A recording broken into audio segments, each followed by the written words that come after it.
You might be wondering, what's a credit union? I'm glad you asked. A credit union, like Hawthorne Credit Union, is a not-for-profit financial institution that's owned and operated by the people who bank here.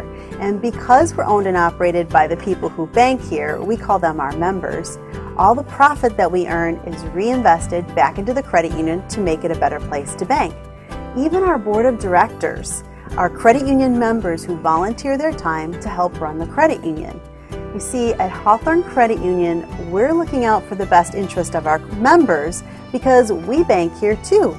And you benefit in the form of lower loan rates, better deposit rates, and lower fees. At a for-profit bank, the profit is diverted to a group of stockholders, and their board of directors, well, they're paid, and they may or may not even be customers of the bank. Plus, all your deposits are safe at Hawthorne Credit Union because they're insured to $250,000 just like a bank.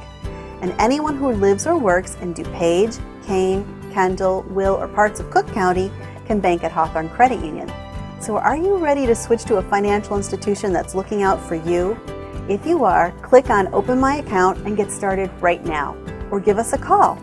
Or stop by one of our branches in Naperville or Bolingbrook and open your account in person.